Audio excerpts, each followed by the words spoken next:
ಪಶ್ಚಿಮ ಪದವೀಧರ ಕ್ಷೇತ್ರದಿಂದ ಸ್ಪರ್ಧಿಸಲು ಆಸಕ್ತಿ ಹೊಂದಿದ್ದೇನೆ. ಕಳೆದ 25 ವರ್ಷದಿಂದ ಶಿಕ್ಷಣ, ರಾಜಕೀಯ, ಸಾಮಾಜಿಕ ಕ್ಷೇತ್ರದಲ್ಲಿ ಕೆಲಸ ಮಾಡಿಕೊಂಡು ಬಂದಿದ್ದೇನೆ. ಪಶ್ಚಿಮ ಪದವೀಧರ ಕ್ಷೇತ್ರದಿಂದ ಸ್ಪರ್ಧಿಸಲು ಆಸಕ್ತಿ ಹೊಂದಿದ್ದೇನೆ ಎಂದು ಡಾ. ಸಲೀಂ ಸೋನೆಖಾನ್ ತಿಳಿಸಿದರು. ಅವರು ನಗರದ ಪತ್ರಿಕಾ ಭವನದಲ್ಲಿ ಮಂಗಳವಾರ ನಡೆದ ಸುದ್ದಿಗೋಷ್ಠಿಯಲ್ಲಿ ಈ ಕುರಿತು ಮಾತನಾಡಿ, ನನಗೆ ಅವಕಾಶ ನೀಡಿದ್ರೆ ಕೆಲಸ ಮಾಡಲು ಸಿದ್ಧನಿದ್ದೇನೆ. ಸಮಸ್ಯೆಗಳ ಉರಿವು ನನಗಿದೆ. ಒಳ್ಳೆಯ ಉದ್ದೇಶ ಹೊಂದಿದ್ದು ಯುವಕರಲ್ಲಿ ಬದಲಾವಣೆ ತರುವ ಪ್ರಯತ್ನ ಖಂಡಿತ ಮಾಡುತ್ತೇನೆ ಎಂದರು. ಸುದ್ದಿಗೋಷ್ಠಿಯಲ್ಲಿ ಬಸವರಾಜ ಹುಲ್ಲೋಳಿ, ಸೋಮಶೇಖರ ಹೊನ್ನಗುಡಿ, ಹಸನಸಾಬ್ ಮುಳಗುಂದ ಉಪಸ್ಥಿತರಿದ್ದರು. ಮೊದಲು ನಾನು ನನ್ನ ಚಿರಪರಿಚಯ ಕೊಡಲಿಕ್ಕೆ ಪ್ರಯತ್ನ ಮಾಡ್ತೇನೆ. ನಾನು ಮೂಲತಃ ಗದಗಿನವನು. ಬಿಂಕದಕಟ್ಟೆಯಲ್ಲಿ ನಮ್ಮ ಸ್ವಂತ ಗ್ರಾಮ. ನಾನು ನಂದು ಗ್ರ್ಯಾಜುಯೇಷನ್ ASS ಕಾಲೇಜಲ್ಲಿ ನಾನು ಗ್ರ್ಯಾಜುಯೇಟ್ ಮುಗಿಸಿದೆ 1995ರಲ್ಲಿ.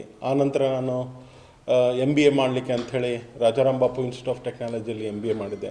ಆನಂತರ ನಾನು 4 ವರ್ಷ ಬಾಂಬೆಯಲ್ಲಿದ್ದೆ, ಕಾರ್ಪೊರೇಟ್ ಕಂಪ್ನಿಯಲ್ಲಿ ವರ್ಕ್ ಮಾಡಿದೆ. ಆನಂತರ ನನಗೆ ACC ಸಿಮೆಂಟ್ ಕಂಪ್ನಿಯಲ್ಲಿ ಆಫರ್ ಬಂತು, ನಾನು ಬೆಂಗಳೂರು ಶಿಫ್ಟ್ ಆಗಬೇಕಾಯಿತು. ಬೆಂಗಳೂರಲ್ಲಿ 3 ವರ್ಷ ನಾನು ACC ಸಿಮೆಂಟ್ ಕಂಪ್ನಿಯಲ್ಲಿದ್ದೆ. ನನಗೆ ಒಂದು ಹವ್ಯಾಸ ಇತ್ತು, ನಾನು ಎಜುಕೇಷನ್ ಫೀಲ್ಡಲ್ಲಿ ಏನಾದರೂ ಮಾಡಬೇಕು ಅಂತ. ಆವಾಗಿಂದಾನೆ ನಾನೇನು ಮಾಡಿದೆ, 2004ರಲ್ಲಿ ಈಸ್ಟ್ ವೆಸ್ಟ್ ಇಂಜಿನಿಯರಿಂಗ್ ಕಾಲೇಜಲ್ಲಿ ಆ್ಯಸ್ ಅಸಿಸ್ಟೆಂಟ್ ಪ್ರೊಫೆಸರ್ ಅಂತ ಜಾಯ್ನ್ ಆದೆ. ಅಲ್ಲಿ BBA ಮತ್ತು MBA ಸ್ಟೂಡೆಂಟ್ಸ್ ಟೀಚ್ ಮಾಡಲಿಕ್ಕೆ ನಾನು ಔಟ್ ಆಫ್ ಪ್ರೊಫೆಷನ್ ಆಗಿ. ಆನಂತರ ಅಲ್ಲಿ ಈಸ್ಟ್ ವೆಸ್ಟ್ ಇಂಜಿನಿಯರಿಂಗ್ ಕಾಲೇಜು, ಆನಂತರ ಮತ್ತು ಪ್ರೆಸಿಡೆನ್ಸಿ ಬಿಸ್ನೆಸ್ ಸ್ಕೂಲ್ ಮತ್ತು sir M V T engineering ಕಾಲೇಜಲ್ಲಿ ಟಾಪ್ ಇನ್ಸ್ಟಿಟ್ಯೂಟಲ್ಲಿ ನಾನು ಬೆಂಗಳೂರಲ್ಲಿ ವರ್ಕ್ ಮಾಡಿದೆ. ಮೂಲತಃ ನಿಮ್ಮ ಗದಗಿನವನಾದ್ರೂ ನಾವು ಅಲ್ಲಿ ನಮ್ಮ ಧ್ವಜವನ್ನು ಹಾರಿಸಿದ್ವಿ ನಾವು. ಆನಂತರ 2008ರಲ್ಲಿ ನನಗೆ PhD ಆಫರ್ ಬಂತು ಪುನಾದಲ್ಲಿ. ನಾನು ನಮ್ಮ ಗುರುಗಳಾದ PD ನಾರೆ ಅವರು ಅಂಥೇಳಿ ಅವ್ರು ನನಗೆ ನೀನು ಬಂದು PhD ಮಾಡಬೇಕು, ಯಾಕಂದರೆ ಟೀಚಿಂಗ್ ಲೈನಲ್ಲಿ ಇದೆಯಾ, ಒಂದು ಒಳ್ಳೆಯ ನಿನಗೆ ಕರಿಯರ್ ಇರುತ್ತೆ ಅಂಥೇಳಿ ನನಗೆ ಸಲಹೆ ಕೊಟ್ಟರು. ಅವ್ರ ಸಲಹೆ ಮುಖಾಂತರ ನಾನು ಪುನಾಕ್ಕೆ ಹೋಗಿ ಅಲ್ಲಿ ನಾನು ನಂದು PhD ಮಾಡಿದೆ. 2008ರಲ್ಲಿ ನಾನೇನು ಮಾಡಿದೆ, PhD ರಿಜಿಸ್ಟ್ರೇಷನ್ ಮಾಡಿದೆ ಪುನಾದಲ್ಲಿ. ನಾನು ಆವಾಗ ನನಗೆ 2 ಆಫರ್ ಬಂದು, BUB ಕಾಲೇಜು ಬಂತು ಮತ್ತು SDM ಇಂಜಿನಿಯರಿಂಗ್ ಕಾಲೇಜು ಬಂತು. ನನಗೆ SDM ಬಗ್ಗೆ ನನಗೆ ಭಾಳ ಪರಿಚಯ ಇತ್ತು. ಧರ್ಮಸ್ಥಳ ವೀರೇಂದ್ರ ಹೆಗ್ಗಡೆಯವರು ಒಂದು ಬಹಳ ಸಾಮಾಜಿಕ ಕಾರ್ಯ ಮತ್ತು ಚಟುವಟಿಕೆಗಳಲ್ಲಿ ತಮ್ಮನ್ನು ತೊಡಗಿಸಿದ್ದಾರೆ. ಇದರಲ್ಲಿ ನಮ್ಮದು ಒಂದು ಅಳಿಲು ಸೇವೆ ಇರಲಿ ಅಂತೇಳಿ ನಾನು SDM ಕಾಲೇಜ್ ಸೆಲೆಕ್ಟ್ ಮಾಡಿ SDM ಕಾಲೇಜ್ ನಾನು ಜಾಯ್ನ್ ಆದೆ. ಅಲ್ಲಿ 17 ವರ್ಷದಿಂದ ನಾನು ಅಲ್ಲಿ ವರ್ಕ್ ಮಾಡ್ತಾ ಇದ್ದೇನೆ. ಅದ್ರ ಜೊತೆ ನನ್ನದೇ ಆದ ನಾನು ಒಂದು ವ್ಯಕ್ತಿತ್ವ ಟ್ರೈನಿಂಗ್ಸು ಯೂತ್ ಕಾಂಗ್ರೆಸ್ಸಲ್ಲಿ ನಾನು ಮಾಡ್ತಾ ಬಂದೆ. 2008 ಮತ್ತು 2009ನಲ್ಲಿ ಯೂತ್ ಕಾಂಗ್ರೆಸ್ ಕೃಷ್ಣ ಬೈರೇಗೌಡರು ಇದ್ದರು. ಅವರು ಹೆಬ್ಬಾಳ ಕಾನ್ಸ್ಟಿಟ್ಯೂಷನಲ್ಲಿ ನಾನು ವರ್ಕ್ ಮಾಡಿದ್ದೆ. ಅಲ್ಲಿ ಒಂದು ಸ್ವಲ್ಪ ನಾವು ಇಲ್ಲಿದ್ದಾಗೂ ಗದಗಲ್ಲಿದ್ದಾಗೂ ಗದಗ ASS ಕಾಲೇಜ್ ಇಲೆಕ್ಷನ್ ಭಾಳ ಫೇಮಸ್, ನಮಗೆಲ್ಲ ಪರಿಚಯ ಇದೆ. ಪಟ್ಟಿನ ಶೆಟ್ಟಿ ಅಂತಿದ್ರು, ಎಲ್ಲರೂ ಪರಿಚಯ ಇದೆ ನಿಮಗೆಲ್ಲ, ಸೀನಿಯರ್ಸ್ ಮಹಾಶೆಟ್ಟಿ ಅಂಥೇಳಿ. ನಾವು ಯೂತ್ ಕಾಂಗ್ರೆಸ್ದೆಲ್ಲ ಅಲ್ಲಿ ವರ್ಕ್ ಮಾಡಿದ್ವಿ.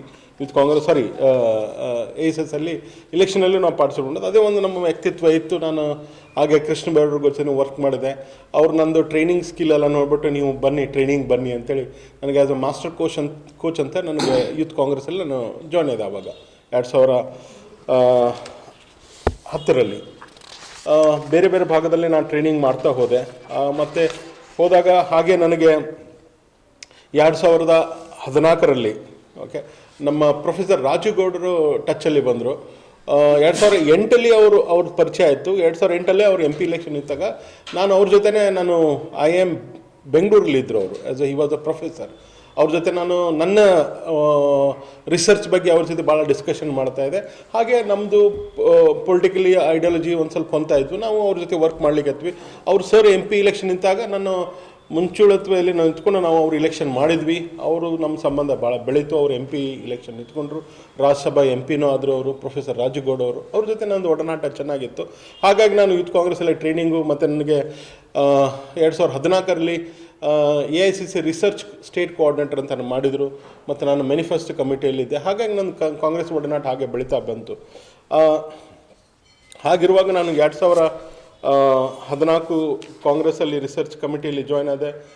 ಮತ್ತು ಹಾಗೆ ನಾನು 2019-20 ಬೇರೆ ಬೇರೆ ಬೂತ್ ಲೆವೆಲಲ್ಲಿ ಕಾಂಗ್ರೆಸ್ಸಲ್ಲಿ ನಾನು ತೊಡಸ್ಕೊಂಡು ನಾನು ಒಳ್ಳೆ ಟ್ರೈನಿಂಗ್ಸು ಪ್ರೋಗ್ರಾಮ್ಸು ವರ್ಕ್ಶಾಪ್ ಮಾಡ್ತಾ ಬರ್ತಾಯಿದ್ದೆ, ನನ್ನದೇ ಒಂದು ಕಾಂಟ್ರಿಬ್ಯೂಷನ್ ಕೊಡ್ತಾಯಿದ್ದೆ. ಹಾಗೆ ನಾನು 2023 ನನಗೆ KPCCಯಿಂದ ವೈಸ್ ಚೇರ್ಮನ್ನು, ರಿಸರ್ಚ್ ಕೋಆರ್ಡಿನೇಟರ್ ಮತ್ತು ಟ್ರೈನಿಂಗ್ ಅಂತ ಅಪಾಯಿಂಟ್ಮೆಂಟ್ ಆಯಿತು. ಓಕೆ, ಈಗ ಹಾಗೆ ನಂದು ಅದ್ರ ಜೊತೆ general secretary for graduate cell ಅಂತ ನಾನು ಅಪಾಯಿಂಟ್ ಆದೆ.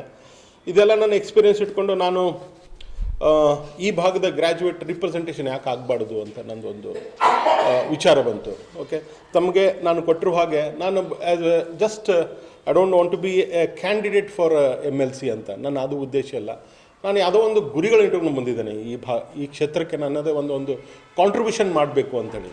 ಓಕೆ, ಈ ಭಾಗದಲ್ಲಿ ನಾನು ಕಲಿತು ಬೆಳೆದವನಾಗಿರೋದ್ರಿಂದ, ಹಳೆ ಧಾರವಾಡ ನಾನು ಬೆಳೆದವನಾಗಿರೋದ್ರಿಂದ ನಾನು ಒಂದಿಷ್ಟು ನಮ್ಮ ಗ್ರ್ಯಾಜುಯೇಟಲ್ಲಿ ನೋಡಿದೆ. ನಾವು ಬೆಂಗಳೂರಲ್ಲಿ ಹೋದಾಗ ನಮ್ಮದೊಂದು ಜಾಗ ಇರ್ತಿತ್ತು, ಅಲ್ಲಿ ನಮ್ಮ ಫ್ರೆಂಡ್ಸ್ ಎಲ್ಲ ಇದ್ದರು. ನಾವೇನು ಮಾಡ್ತಾಯಿದ್ವಿ, ನಾರ್ತ್ ಕರ್ನಾಟಕದಿಂದ ಯಾರೋ ಹುಡುಗರು ಬರ್ರಿ, ಒಂದು ವಾರ 15 ದಿವಸ ನಮ್ಮ ಜೊತೆ ಇರ್ತಾಯಿದ್ರು. ಅವ್ರಿಗೆ ಊಟದ ವ್ಯವಸ್ಥೆ, ಇರೋ ವ್ಯವಸ್ಥೆ ಎಲ್ಲ ಮಾಡ್ತಿದ್ವಿ. ಆನಂತರ ಬೇರೆ ಜಾಬಲ್ಲಿ ಹುಡುಕ್ಲಿಕ್ಕೆ ಅವ್ರಿಗೊಂದು ನಾವು ಪ್ರಯತ್ನ ನಮ್ಮ ಕಡೆಯಿಂದ ಸಲಹೆ ನಾವು ಮಾಡ್ತಾಯಿದ್ವಿ. ಅಲ್ಲಿ ನಾವು 3 ಜನ ಇದ್ವಿ, 3 ಜನ ಕಾಂಟ್ರಿಬ್ಯೂಟ್ ಮಾಡ್ತಾಯಿದ್ವಿ. ಅವ್ರಿಗೆಲ್ಲರಿಗೂ 15 ದಿವಸ ನಮ್ಮ ಹತ್ರ ನಾರ್ತ್ ಕರ್ನಾಟಕದಿಂದ ಯಾರೋ ಬರಲಿ, ಗದಗಿಂದ ಬರಲಿ, ಹಾವೇರಿಯಿಂದ ಬರಲಿ, ಬೆಳಗಾಮಿಂದ ಬರಲಿ, ಎಲ್ಲದನ್ನು ಬರಲಿ, ಅವ್ರು ನಮ್ಮ ರೂಮಲ್ಲಿ ಇರೋದು. ಅವ್ರಿಗೆ ನಾವು ಒಂದು 15 ದಿವಸ ಊಟದ್ದು ಎಲ್ಲ ಇರೋದು ವ್ಯವಸ್ಥೆ ಮಾಡ್ಕೊಳೋದು. ಅವ್ರು ಜಾಬ್ ಸಿಕ್ಕ ನಂತರ ಅವ್ರು ತಮ್ಮದೇ ಒಂದು ರೂಮ್ ನೋಡ್ಕೊಂಡು PG ನೋಡ್ಕೊಂಡು ಹೋಗ್ತಾಯಿದ್ವಿ. ಈ ಥರ ನಮ್ಮದೊಂದು ಸೆಟಪ್ ಇತ್ತು. ನವರಂಗದ ಪಕ್ಕ ರಾಜಾಜಿನಗರ 4th ಬ್ಲಾಕಲ್ಲಿ ನಾವು ಇರ್ತಾಯಿದ್ವಿ. ಆವಾಗೆಲ್ಲ ನಾನು ನೋಡಿದೆ ನಮ್ಮ ಮಕ್ಕಳಲ್ಲಿ very talented, very honest, very dedicated worker. But ನಮ್ಮಲ್ಲಿ ಕಮ್ಯುನಿಕೇಷನ್ ಪ್ರಾಬ್ಲಮ್ ಇತ್ತು. ಇಂಗ್ಲೀಷ್ ಮಾತಾಡೋದೇ ಒಂದು ದೊಡ್ಡ ಸಮಸ್ಯೆ ಆಗಿಬಿಟ್ಟಿತ್ತು ನಮಗೆ. ಅದರಲ್ಲೇ ಎಷ್ಟೋ ಜನ ಫೇಲ್ ಆಗ್ತಾಯಿದ್ರು. ಬಟ್ ನಾವೇನು ಮಾಡ್ತಾಯಿದ್ವಿ, ಹಾಗೆ ಈಗ ನಮ್ಮ ಪರಿಚಯದವ್ರು ಸೀನಿಯರ್ಸ್ ಲೆವೆಲಿದ್ದ ಅವ್ರನ್ನ ಪುಷ್ ಮಾಡ್ತಾಯಿದ್ವಿ, ಇವ್ರಿಗೂ ಕೊಡಿ ಒಂದ್ಸಲ ಸ್ಪಂದ ಕೊಡಿ ಅಂಥೇಳಿ. ಬಟ್ ಅವರು ಚಾನ್ಸ್ ಕೊಡ್ತಾಯಿದ್ರು. ಒಳ್ಳೆ ನಾನು ಇದೆಲ್ಲ ನೋಡಿದಾಗ ನಂಗೆ ಅನಿಸ್ತು, why should not we start some kind of education and skill enhancement programme ನಮ್ಮ ಈ ಭಾಗದಲ್ಲಿ. ನಾನು 6 ನನ್ನ ವಿಷನ್ ಪ್ರೋಗ್ರಾಮ್ ಕೊಟ್ಟಿದ್ದೇನೆ, ತಮ್ಮ ಹತ್ರ ಇದ್ದಾವೆ. ಅದು ಕನ್ನಡದಲ್ಲಿ ನಾನು ತಮ್ಮಲ್ಲಿ ಇದು ಮಾಡಿದ್ದೇನೆ. ಓಕೆ, ನಾನು ಇದ್ರ ಬಗ್ಗೆ ಕಂಪ್ಲೀಟಾಗಿ ನಾನು ಇದ್ರ ಬಗ್ಗೆ ಡಿಸ್ಕಷನ್ ಮಾಡ್ತೇನೆ. ಓಕೆ, ಅದರಲ್ಲಿ ಏನಿದೆ, ಫಸ್ಟ್ ನನಗೆ ಎಜುಕೇಷನ್, ನಮ್ಮದು quality of education is very important. ಅದ್ರ ಬಗ್ಗೆ ನಾನು ಸ್ಟ್ರೆಸ್ಫುಲ್ಲಾಗಿ ನಾನು ಸ್ಟ್ರೆಸ್ ಕೊಡ್ತಾ ಇದ್ದೇನೆ. ಹಾಗಾಗಿ ಅದರ ನಂತರ ನಾವು ಎಂಪ್ಲಾಯ್ಮೆಂಟ್ಸ್ ಸ್ಕಿಲ್ ಇದೆ. ಇನ್ಫೋಸಿಸ್ ನಾರಾಯಣ ಮೂರ್ತಿ ಅವ್ರು ಹೇಳ್ತಾರೆ ನೋಡಿ, ಅವಾಗ ಹೇಳುವಾಗ ನಮ್ಮಲ್ಲಿ ಇಂಜಿನಿಯರ್ಸ್ ಬರ್ತಾರೆ, 80% students are not able to recruit them ಅಂತ. ಏನಾಗಿದೆ, ಯಾಕೆ ರಿಕ್ರೂಟ್ಮೆಂಟ್ ಮಾಡ್ತಾ ಇಲ್ಲ? ಅವ್ರ ಹತ್ರ ಸ್ಕಿಲ್ ಇಲ್ಲ. ಯಾವುದೇ ಒಂದು ವ್ಯಕ್ತಿಯಲ್ಲಿ ಸ್ಕಿಲ್ ಇತ್ತಂದರೆ he can really they are ready to pay him a good salary. But ಅವನ ಹತ್ರ ಸ್ಕಿಲ್ ಎಲ್ಲ ಹೆಂಗೆ ಪೇ ಮಾಡಲಿಕ್ಕಾಗುತ್ತೆ? ಅಂದರೆ ಅದು ಒಂದು ಎಂಪ್ಲಾಯಬಿಲಿಟಿ ಸ್ಕಿಲ್ ಅಂತ ಒಂದಿರುತ್ತೆ. ಅದು ನಾನೊಂದು ಎನ್ರಿಚ್ ಮಾಡಬೇಕಂತ ನಮ್ಮ ಈ ಭಾಗದಲ್ಲಿ ಹುಡುಗರ ಜೊತೆ. ಹಾಗಾಗಿ ಸಿವಿಲ್ ಪಾರ್ಟಿಸಿಪೇಷನ್ ನಾವು ಇವಾಗ ನೋಡಿದ್ದೇವೆ. ರೀಸೆಂಟ್ಲಿ ಏನಾಗಿದೆ, ನಮ್ಮ ಸ್ಟೂಡೆಂಟ್ಸಲ್ಲಿ ಪೊಲಿಟಿಕ್ಸ್ ಅಂದರೆ ದೂರ, ಸಿವಿಲ್ ಕನ್ಸರ್ನ್ ಬಗ್ಗೆ ಯಾವುದೇ ಇಶ್ಯೂ ರೈಸ್ ಇಲ್ಲ, ಅವಾಯ್ಡ್ ಮಾಡ್ತಾ ಹೋಗ್ತಾ ಇದ್ದಾರೆ.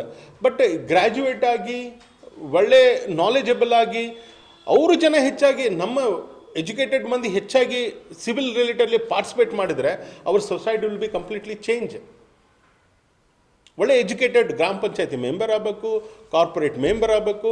ಇದು ಒಂದು ನಂದು ಉದ್ದೇಶ ಇದೆ. ಅವ್ರಿಗೆ ಲೀಡರ್ಶಿಪ್ ಡೆವಲಪ್ಮೆಂಟ್ ಮಾಡಿ ಒಂದು ಟ್ರೈನಿಂಗ್ ಕೊಟ್ಟು ಈ ರೀತಿ ಒಂದು ಸಿವಿಲ್ ಪಾರ್ಟಿಸಿಪೇಷನ್ ನಂದೊಂದು ಇದು ಇದೆ. Then higher qualification. ಓಕೆ, ನಮ್ಮಲ್ಲಿ ಇದು ಜೊತೆ ಇನ್ನೊಂದು ಏನಂತಂದರೆ, ನಮ್ಮನೆ ಲೋಕಲ್ ಆದರೆ ಒಂದಿಷ್ಟು ಇಂಡಸ್ಟ್ರೀಸ್ ಇದ್ದಾವೆ. ಓಕೆ, ಫುಡ್ ಪ್ರೊಸೆಸಿಂಗ್ ಇಂಡಸ್ಟ್ರಿ ಇಟ್ಕೊಳ್ಳಿ, ನಮ್ಮ ಟೂರಿಸಮ್ ಇಂಡಸ್ಟ್ರಿ ಇಟ್ಕೊಳ್ಳಿ. ನಮ್ಮ ಹುಡುಗರು ಇಲ್ಲಿಂದ ಹೋಗಿ ಬೆಂಗಳೂರು ಅಥವಾ ಬೇರೆ ಬೇರೆ ಭಾಗದಲ್ಲಿ ಹೋಗ್ತಾರೆ. But why should not they start employment here only? ಈಗ ನೋಡಿ, ನಮ್ಮ ಕಪ್ಪದಗುಡ್ಡ ಇದೆ. It is a very good place, one of the best air quality. ನಮ್ಮದು 10 ರ್ಯಾಂಕಿಂಗಲ್ಲಿ ಕಪ್ಪದಗುಡ್ಡನೂ ಒಂದಿದೆ. Quality of air, pure air quality ಅಂದರೆ ಕಪ್ಪದಗುಡ್ಡ ಒಂದು ಬರುತ್ತೆ. ಬಟ್ ಇದ್ರ ಬಗ್ಗೆ ನಮ್ಮಲ್ಲಿ ಅರಿವಿಲ್ಲ. ಬಟ್ ಆ ಭಾಗದಲ್ಲಿ ನಾವು ಜನರಿಗೆ ಅಲ್ಲಿ ಟೂರಿಸಮ್ ಮಾಡಿದ್ರೆ ಹೋಗ್ತಾರೆ ಜನ. ಅಲ್ಲಿ the people are Hubli, Dharwad, Belagavi ಎಲ್ಲರೂ ಬರ್ತಾರೆ. ಬ್ಯೂಟಿಫುಲ್ ಪ್ಲೇಸ್ ಇದೆ. ಅಲ್ಲಿ ಟೂರಿಸಮ್ನ, ಅಲ್ಲಿ ಎಜುಕೇಟೆಡ್ ಹುಡುಗರು ಇಡೋದು, ಅಲ್ಲಿ ಟೂರಿಸಮ್ ಡೆವಲಪ್ಮೆಂಟ್ ಮಾಡೋದು. ಒಂದು ನಮ್ಮ ದಾಂಡೇಲಿ ಇದೆ. Dandeli is also very good place. ನಾವು ನೋಡಿದ್ರೆ ಅದ್ರ ಬಗ್ಗೆ ಅದು ಇನ್ನೂ ಎಕ್ಸ್ಪ್ಲೋರ್ ಆಗಿಲ್ಲ. ಅದು ನಮ್ಮ ಕೇರಳದಿಂದ ಅಥವಾ ಮಹಾರಾಷ್ಟ್ರದಿಂದ ಅಲ್ಲಿ ಜನರು ಬರ್ಬೋದು. ಅಲ್ಲಿ ನಾವು ಯಾವಾಗ ನಮ್ಮ ಈ ಗ್ರ್ಯಾಜುಯೇಟ್ ಹುಡುಗರು ನಾವು ತಯಾರು ಮಾಡಿ ಟೂರಿಸಮ್ ಡೆವಲಪ್ಮೆಂಟ್ ಮಾಡಿದಾಗ ಇದು ಒಂದು ಭಾಗ ಆಯಿತು. ಇನ್ನೊಂದು ಭಾಗ ನಮ್ಮಲ್ಲಿ ಫುಡ್ ಇಂಡಸ್ಟ್ರಿ ಇದ್ದಾವೆ. ಇವಾಗ ನೋಡಿ, ನಾವು ಬೇಸಿಕ್ಲಿ ಏನು ಮಾಡ್ತಾ, ಈಗ ಆನಿಯನ್ ಬರ್ತಾ ಇದೆ, ಈರುಳ್ಳಿ ಬರ್ತಾ ಇದೆ, ಈರುಳ್ಳಿ ರೇಟ್ ಡೌನ್ ಆಯಿತು ಅಂತೇಳಿ. But why should not we do the processing of this?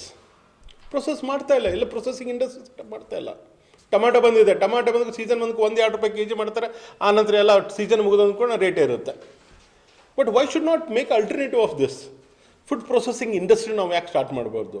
ಮತ್ತು ಈ ಥರ ನಾನು ಒಂದಿಷ್ಟು ವಿಚಾರಗಳನ್ನು ನಾನು ಇಟ್ಕೊಂಡು ನನಗೊಂದು ಅವಕಾಶ ಕೊಟ್ಟರೆ, ಕಾಂಗ್ರೆಸ್ಸಿಂದ ಆಯಿತು, ಓಕೆ, ನಮ್ಮ senior leaders H K Patil ಸಾಹೇಬ್ರು ನನಗೊಂದು ಅವಕಾಶ ಕೊಟ್ಟರೆ, ನಾನು ಒಂದು ನಮ್ಮ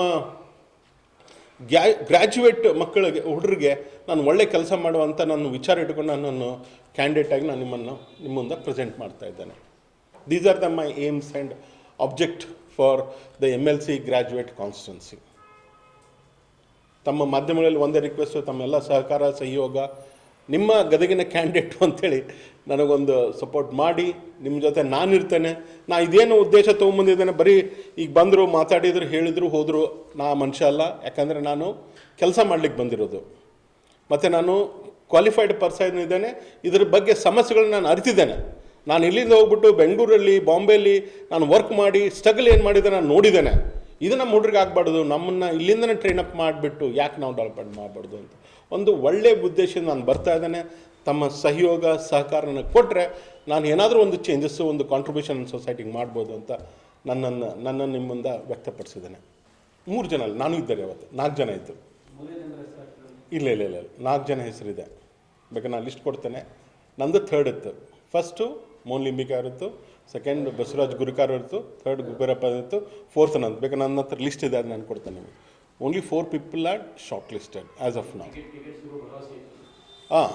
100% ನನ್ನ ಕಾರ್ಯ ಕಾಂಗ್ರೆಸ್ಗೆ ನಾನೇನು 20 ವರ್ಷ ಕೊಟ್ಟಿರೋದು, ಕಾಂಗ್ರೆಸ್ ನಾನು ಕೊಟ್ಟಿರೋದು ನನ್ನ ಕಾರ್ಯ ಮತ್ತು ನನ್ನ ಅನುಭವ, ನನ್ನ ಸೀನಿಯರ್ ಲೀಡರ್ಸ್ಗೆ ಎಲ್ಲರಿಗೂ ಪರಿಚಯ ಇದೆ, ಗೊತ್ತಿದೆ. ನಮ್ಮ ಈ ಭಾಗದ ಎಲ್ಲ ಯೂತ್ ಕಾಂಗ್ರೆಸ್ ಲೀಡರ್ಗೂ ಗೊತ್ತಿದೆ ನಾನು ಏನೇನು ಮಾಡಿದ್ದೇನೆ.